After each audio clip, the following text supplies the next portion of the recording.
Boa tarde, pessoal, tudo bem? Tudo em ordem? Aposto que sim. Tá? Muito bem.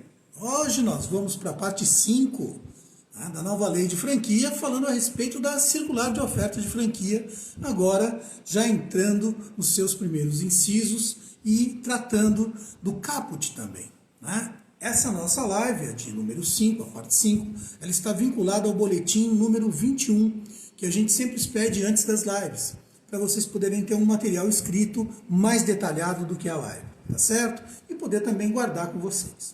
Essa é a ideia.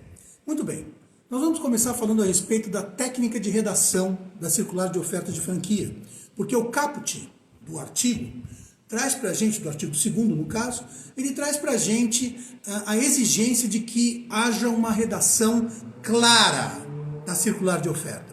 Por que a lei está tratando desse tipo de assunto? Da clareza do seu texto, né? Do texto a ser empregado na circular de oferta e, na verdade, em qualquer tipo de contrato particular.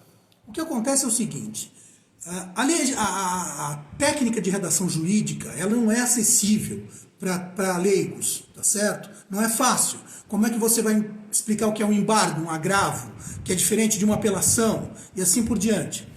Tem o seu motivo para isso existir, mas essa linguagem ela só deve ser utilizada entre profissionais, não com o seu cliente. O seu cliente não quer saber o que é agravo, embargo e apelação. Ele quer saber que é um recurso. Ponto. É isso que ele quer saber. Da mesma maneira que na circular de oferta, a gente não deve rebuscar de tal maneira o linguajar jurídico que as partes não entendam aquilo que está sendo tratado dentro do documento. Tá certo? Então deve ser detalhado? Deve trazer uma sequência lógica de pensamento, começo, meio e fim, cada assunto tratado em bloco, um na sequência do outro, sempre do macro para o micro, sempre do genérico para o detalhado, sempre nessa técnica que é científica e atende ao intelecto humano, né? Sem confusão, sem repetição, sem nada disso.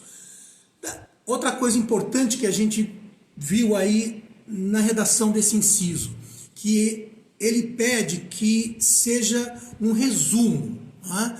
Um resumo do negócio do franqueador.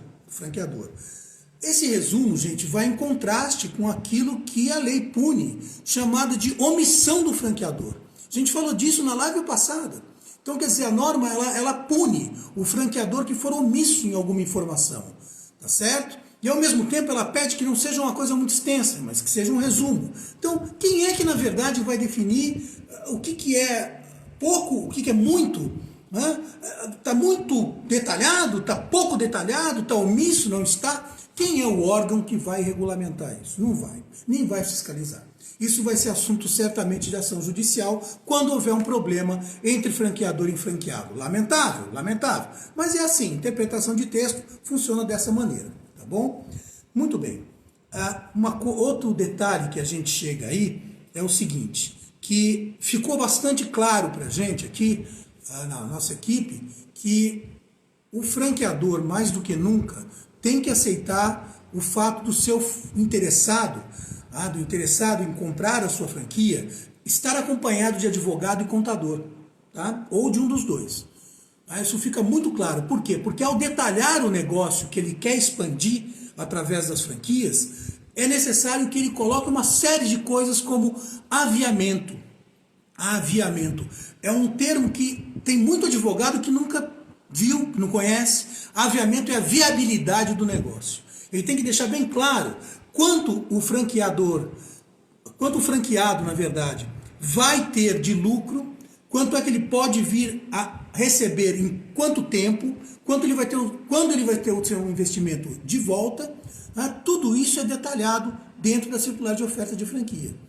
E se você não tiver um suporte técnico bacana nessa hora, você interessado, fica difícil de decidir. Vão dias nisso aí. Leva junto, e o franqueador tem que aceitar esse tipo de situação, tá bom? Muito bem. Outro item que vem aí pra gente é o seguinte, a qualificação, é o inciso 2 do artigo 2, segundo, é a qualificação do franqueador e os CNPJs das empresas das quais ele possa fazer parte. João, o que você quer dizer com isso? É muito simples. O franqueador ele tem que abrir a sua vida financeira, de uma certa forma, não detalhada, não a sua privacidade, mas ele é obrigado por lei a expor a sua participação em outras sociedades que não seja a franquia que ele está desenvolvendo, tá certo? Então ele é sócio em mais uma empresa aqui, outra empresa ali, ele é obrigado a dar o CNPJ, fornecer o CNPJ e detalhar qual é o negócio que ele está envolvido. Por quê? Porque o garantidor do negócio é ele, amigo, é ele o franqueador. Então, quer dizer, ele tem que ter condições de arcar com as responsabilidades no caso de uma dificuldade, de uma execução, de alguma coisa dar errado na franquia, no seu próprio negócio, nele que, por exemplo, distribui os produtos a serem vendidos nas lojas, como uma marca de roupa ou alguma coisa assim. Quer dizer, se ele estiver envolvido em outros negócios, em outras empresas, é necessário que ele demonstre quais são as empresas e qual é a saúde financeira das empresas em que ele está envolvido. Não há de se esquecer disso, ok? Outra coisa importante é que o franqueador deixe bem claro para os franqueados qual o regime de bem dele. Que regime de bem ele tem no seu casamento. É comunhão total? É comunhão parcial? Ele está envolvido em algum tipo de processo de divórcio ou separação? É fundamental saber disso, ok? Na próxima live e no próximo boletim, a gente vai abordar a transparência processual do franqueador diante dos franqueados. Que aí o detalhamento é mais jurídico, mas é bem bacana da gente aprender, tá bom? Outra coisa interessante da gente falar, que eu acho bastante importante, é o seguinte: demonstrações. Ele é obrigado, o franqueador, diz o inciso 3 da nova lei de franquia, que ele é obrigado a fazer a exposição dos seus balanços e demonstrativos financeiros, né? Demonstrações financeiras. Balancete, esse tipo de coisa. Como é que anda a arrecadação da franquia, tá certo? Da master, da principal, do próprio franqueador. Se ele não tiver, porque o franqueador, ele não é obrigado a ter uma franquia master. Então, depois a gente, em uma outra live, vai falar de espécies de franquia. Então, mas ele não é obrigado a também concorrer com seus franqueados, tá certo? Ele pode apenas ter montado o negócio, desenvolvido a técnica e passado isso para frente. Seja como for, ele tem que fazer um demonstrativo da saúde financeira da franquia, como é que ela anda, se tem empréstimo em banco, se não tem, se tem alguma garantia real fornecida e assim por diante. Certo? E aí a gente, num outro inciso, vai tratar sobre a transparência em relação aos resultados obtidos por quem já comprou a franquia.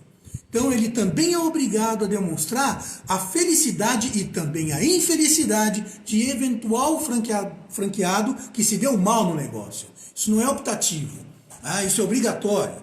A gente vai falar a respeito. E para a gente terminar aqui, que eu gostaria de falar para você é o seguinte: a norma, ela fala em 2 anos, em demonstrativos, balanços de 2 anos para cá, de 2 anos da data da circular de oferta. Mas nada impede que o franqueado peça mais tempo. Ele pode perfeitamente... O franqueador não é obrigado a fornecer, mas o franqueado pode, diante de alguma suspeita ou mais segurança, pedir, vamos dizer assim, razoável, uns 5 anos de balancetes e demonstrativos financeiros. Não vejo problema nenhum nisso. Se a franquia já tem 6, 7 anos, 10 anos, 15, é muito natural que se peça o máximo de transparência possível e eu não acredito que aí o franqueador tenha algum problema com esse tipo de solicitação. Afinal, ele primeiro tem que vender a transparência do negócio e depois a efetividade dele, tá certo? Então, ficamos por aqui hoje, estou à disposição de vocês, não deixem de curtir a página Professor Jiao, onde você encontra todos os nossos vídeos abertos. E para ser aberto, eu conto com você no sentido de divulgar a live, divulgar os vídeos, passa para os amigos, tá de graça aí, pessoal. A gente pega o tempo da gente para investir no seu conhecimento. Então, faz favor, vem junto com a gente também, tá legal? Então, uma ótima semana para vocês, um beijo, um abraço e a gente já se vê.